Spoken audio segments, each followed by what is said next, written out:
Hello बच्चों, let's read the question. The question says each of these questions contain two statements, assertion and reason.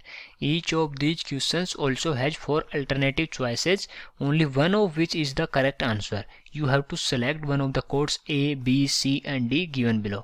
और A code में है assertion is correct, reason is correct, reason is a correct explanation for assertion. मतलब assertion भी correct है और reason भी correct है, और reason क्या कर रहा है, इसको correctly explain भी कर रहा है assertion को. और ऐसे ही बी ऑप्शन पढ़ें तो उसमें है assertion is correct, reason is correct, reason is not a correct explanation for assertion. तो इसमें जो reason है वो जो अपना assertion है उसको completely एक्सप्लेन नहीं कर रहा है. सी ऑप्शन है assertion is correct, reason is incorrect. Okay, assertion is incorrect, reason is correct.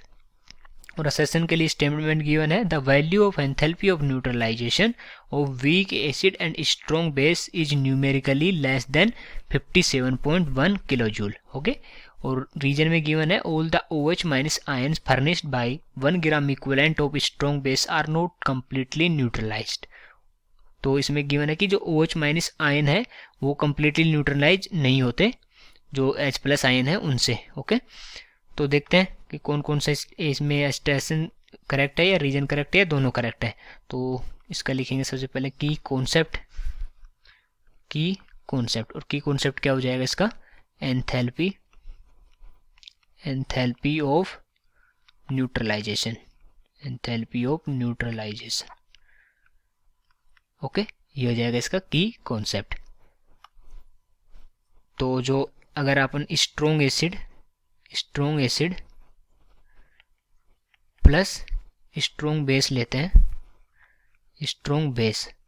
Okay, तो जो उनकी एंथैल्पी ऑफ न्यूट्रलाइजेशन होती है डेल्टा एच न्यूट्रलाइजेशन वो कितनी होती है 57.1 kilo joule.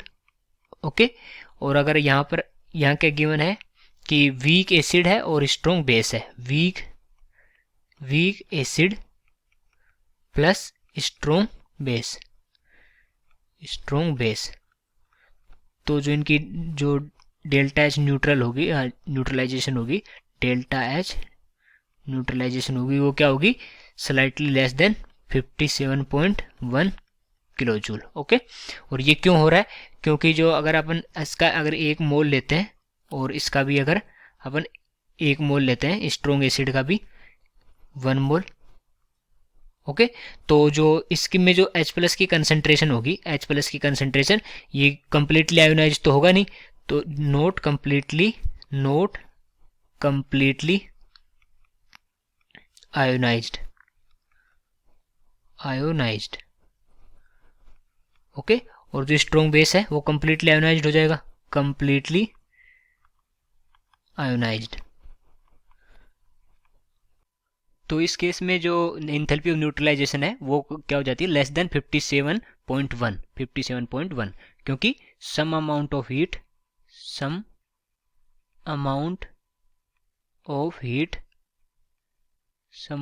Heat is used in ionization of weak acid. Okay, तो जो कुछ हीट है वो किस में यूज हो जाती है, ये जो कंप्लीटली जो आयोनाइज नहीं हुआ ये वीक एसिड है, इसको आयोनाइज करने में कुछ हीट इसमें यूज हो जाती है. ओके, और ये कंप्लीटली आयोनाइज होने के बाद में ये जो है न्यूट्रलाइजेशन की प्रोसेस होती है, न्यूट्रलाइजेशन.